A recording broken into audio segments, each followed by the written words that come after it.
everyone. My name is Emily, and I'm the young adult librarian at the Rock Island Public Library.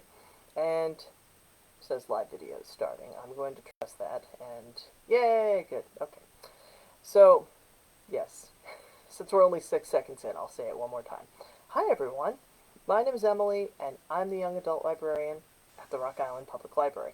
I'm glad I get a second chance to say this because technically I am now the Youth Services Librarian. That is my official title, but I will still do young adult book talks and young adult things.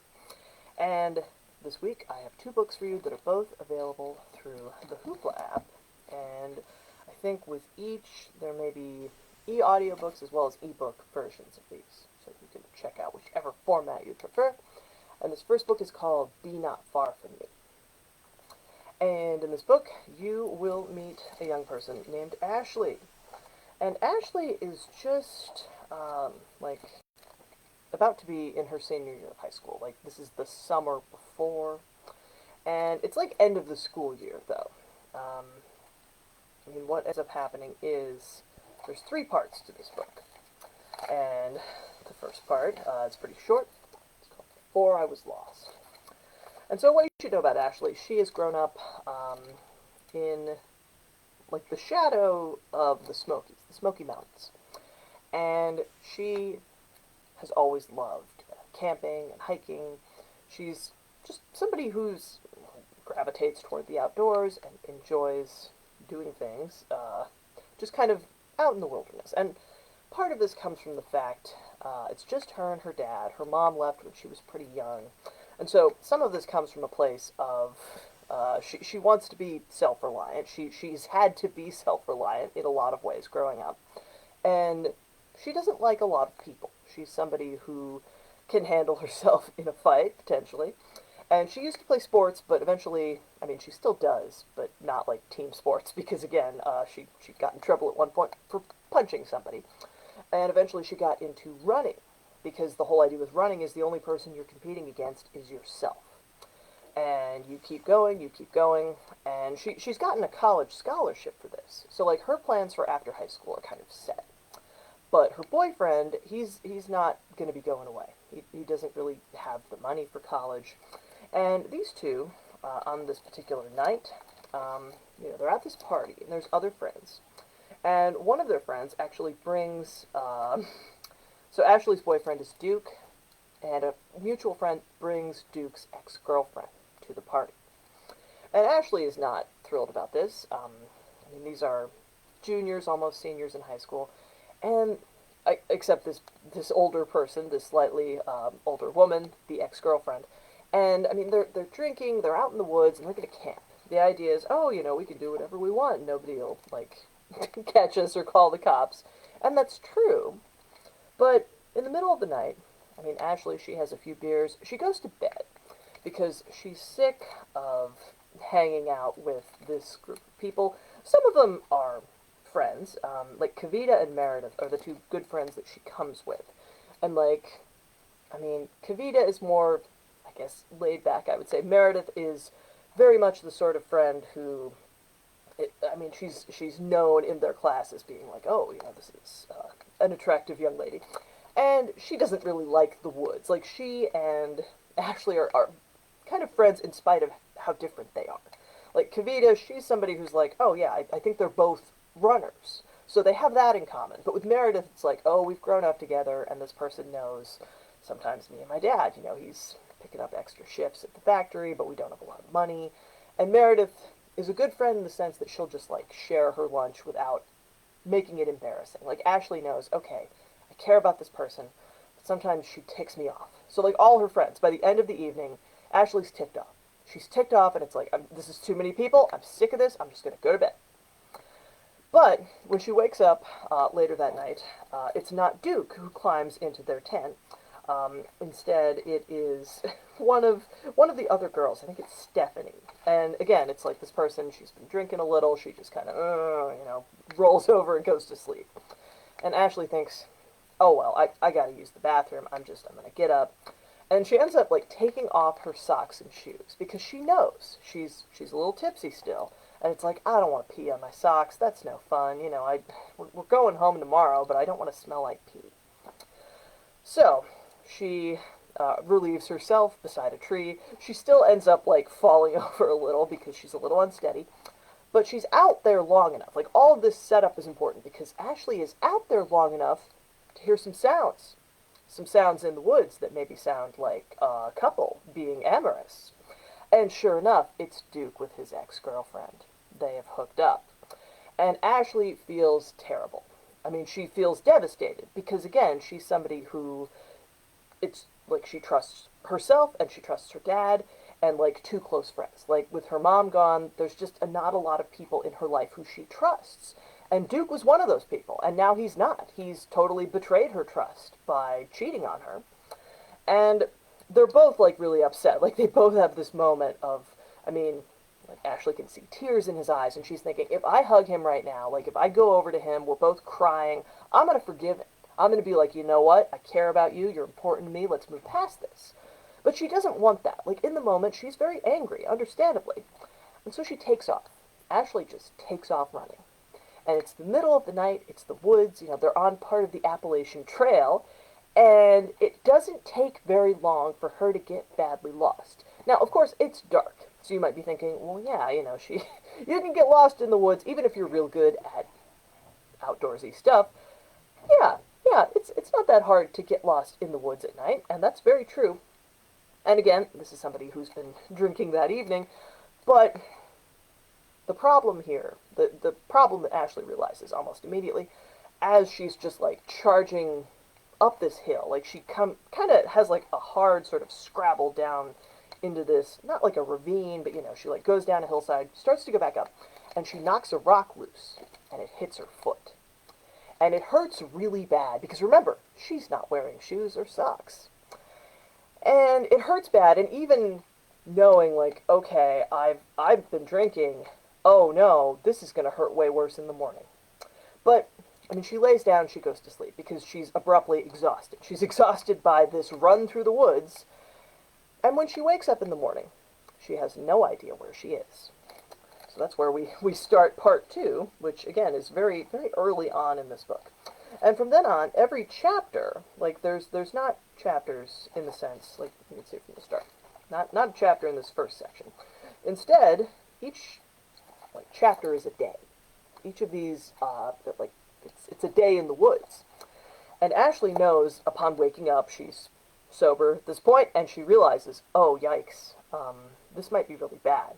Because when she looks at her foot, she can see bone. Like, this is a bad injury. And some more time passes. She manages to, like, find a tree branch that she can use as a crutch, and she's able to, like, rip the shirt she's wearing. It's like this baseball jersey from the team she played on, like, with her dad and her dad's friends.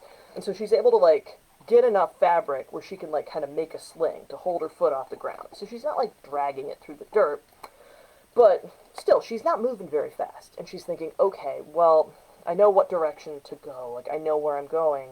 Or I know, roughly, where I'm going, I think. But she didn't really leave much of a trail. Like, in spite of this being sort of a nighttime rampage, like, not knowing where she was headed, it's hard to find signs of where she was. And even when she does sort of recognize, okay, you know, this is where I'm at, I went farther than I thought, she has the thought that her friends have gone home by now. Like, it's afternoon. By day 2, it's like, oh, they're definitely gone now. And they probably took my pack with them. Because they thought I just left. Like, Duke's not going to say why. He's not going to explain why I was so angry that I would just up and leave. But, I mean, they all got the sense that I was in a bad mood last night, and now I'm just gone. And they're not going to realize what's happened. And Dad's at work. He's not at home. It might be days before anybody puts this together. That, oh, actually, Ashley didn't come home after the trip to the woods. And the whole time, I'm just going to kind of tell you the first half of the book, so I'm not doing spoilers. But, like, I bookmarked day 3, because that's the day when Ashley wakes up, and there's a possum, and it's gnawing on her foot. And the worst part of this, maybe, I mean, it's bad to wake up and have a wild animal chewing on a part of your body, but maybe the worst part is that Ashley doesn't feel it. It doesn't hurt that she's being bitten by a possum. And so this is when she knows for sure, oh yeah, my foot's infected, definitely. And she thinks, well, okay, I've got my crutch, and I can start moving. Like, she knows that I can kind of follow the sound of water. I can not die of thirst out here. But she knows that, okay, I have a limited amount of time. There is an infection, like my injured foot is infected, and it's bad because she can see, like, the sort of red mark of an infection kind of starting to move up her leg. And at this point, Ashley recognizes, like, she's in a very dire situation. Her phone was with her stuff. Like, she doesn't have anything except the clothes she's wearing, which does not include shoes and socks. It's literally like, okay, I have my underwear and my jeans and my shirt, which I've already ripped to make a sling. And she knows, like, well, I gotta get some medical attention fast. And they're far enough out that this is going to be tricky. Like, she was just enough off the trail that now she is very lost. Like, she knows what direction to go to find civilization. Like, obviously, there's cities, there's the Appalachian Trail is close enough to civilization that, oh, hey, under normal circumstances, she'd be able to walk out fine. But these aren't normal circumstances. Her foot is hurting and infected, and she's really slowed down. And Ashley knows, okay, time is everything at this point, because if I don't get out of here soon, I am going to die. And the only reason she is able to survive as well as she does in the woods. Yes, her dad taught her things growing up, and she learned herself, but also she had this camp counselor that she really admired, this guy named Davy Beat. And he was somebody who, like, the type of kid who's like, you know, I'm an older teenager and I like the woods. I'm going to show you how to, like, make a fire without a flint. Or just all these different things. Like, these are different safe plants to eat. These ones are not safe. This is how you can fish, even if you don't have a fishing rod. Like, all these different survival things. Excuse me. So, Ashley has these skills, but she also knows she's in the very woods that Davy Beat disappeared in years ago. Like, he was the sort of person who would go out to the woods by himself, and then one time he just never came back. So Ashley's thinking, okay, that could be me if I don't figure this out, if I don't find a way to either get help very soon or help myself. So, if you like stories of survival, if you liked Hatchet, this is a really fascinating book. So, check it out. Next, oh yeah, Hatchet by Gary Paulson. I just say Hatchet, the one word, but yeah, it's a kid struggling to survive in the wilderness with a hatchet. Ashley doesn't even have that. Next, both of these books, I should say, quick preface, these are Abe Lincoln nominees, or they were for this year. I think, like, when we met at the Reading Rocks Book Club at Rock Island High School, talked about the fact that it's the season for voting. So if you don't know, the Abe Lincoln list, these are books selected by, I think, librarians and educators, but also teens in the state of Illinois. And the idea is they have to be, I mean, maybe they're not out in paperback yet, but they're books that have been out a little bit, and so easier to access them. They're not brand new. And people read these books. Some people in the book club at Rocky, they read all of them. Yeah, I think there's maybe 20 titles nominated each year. And there's always a winner, but I guess I never hardly remember what the winner is. It's just, it's a lot of different really great books, and I usually try and read at least a few, because, yeah, these are different titles that are both YA, there's some adult and, like, graphic novels mixed in there too, but all of these, again, it's this list of books with teen appeal that also, if you read enough of the nominees, you can vote. You can vote on which you think was the best of the year. So, this book club didn't read, but this one was a recent book club title, and it is called Clap When You Land by Elizabeth Acevedo. Words are hard, because this is, I've been recording book talks today for schools, but Elizabeth Acevedo is the author of several books, including The Poet X, and this is her third book, and it is a novel in verse, as you can see.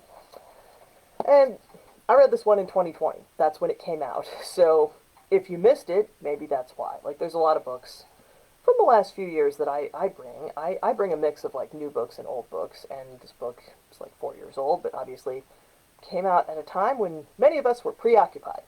So, in this book, you meet a young person named Camino Rios. And Camino lives in the Dominican Republic. And she is always very excited for the time of year when her dad comes to stay. Now, he works in New York City. he's busy with business and just working, and he saves money. Like, he sends money back home. His daughter is able, she goes to this international school, and, you know, he is the person who is funding that, certainly, because this is his daughter. And ever since Camino's mother died, okay, sorry, Camino's on the side. It's just been her and her aunt. So she lives with her tia, and the book begins just as Camino's dad is scheduled to arrive. Like, okay, I'm going to go to the airport, pick him up.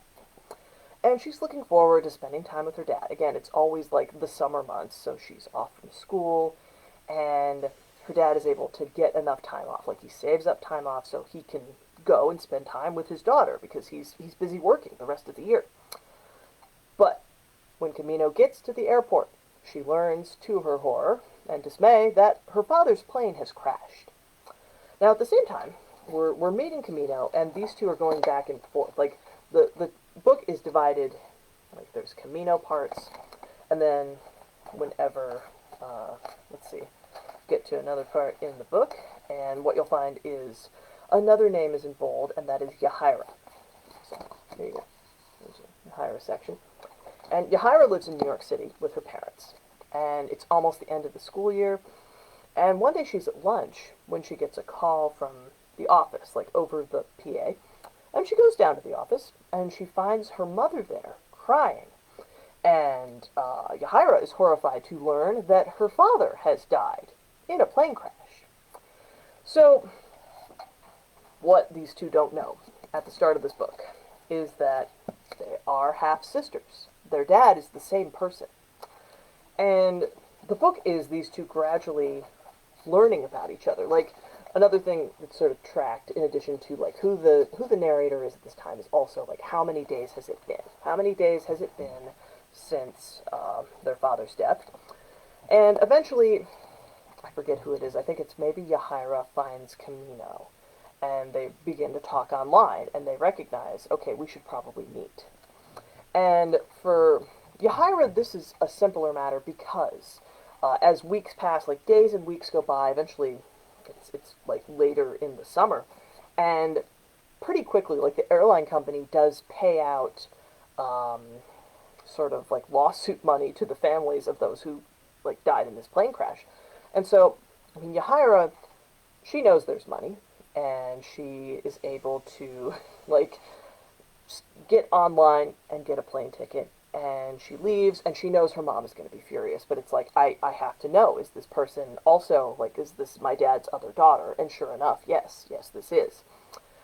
And at first, I mean, the two of them, there's friction there, certainly, because for both of them, this is tough. It's like, oh, wow, Dad had these two separate lives and separate families, and we didn't know about this. And for Camino, it's like, oh, okay, you know, this person, Yahaira, has all these advantages growing up in the United States, whereas I want to be a doctor, I want to go to college, and I'm working really hard, but still, I mean, me and my aunt, sometimes we're barely scraping by, even with the money he sends, and now that money is gone. So she's trying to figure out, okay, what do I do?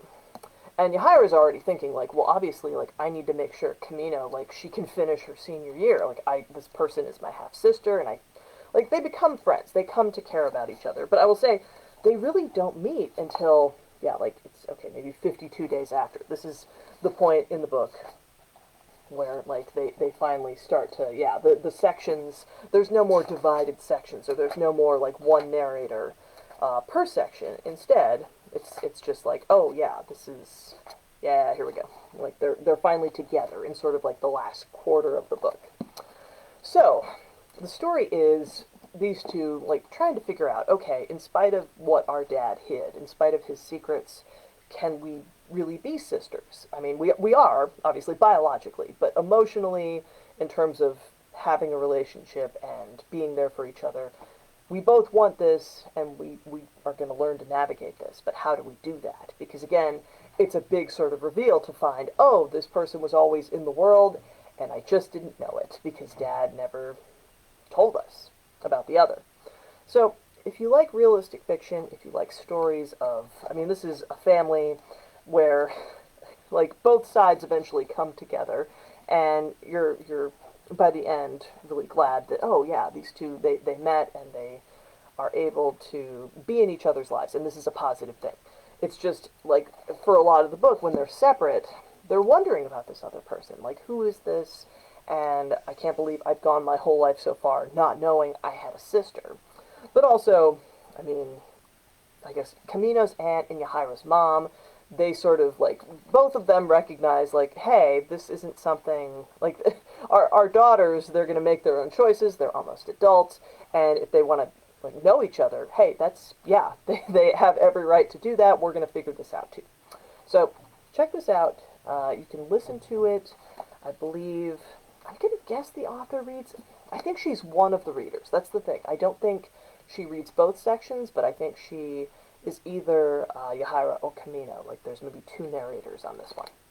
And again, both of these books are available through Hoopla, so if you'd like to read them or listen to them, you can do that.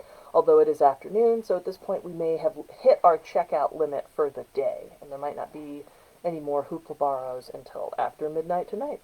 But, yeah. Oh, Women's History Month, too. So yeah, I'm going to be mainly talking about books about women, written by women, just different sorts of lives and experiences. So, and thank you for watching. I will see you again next week.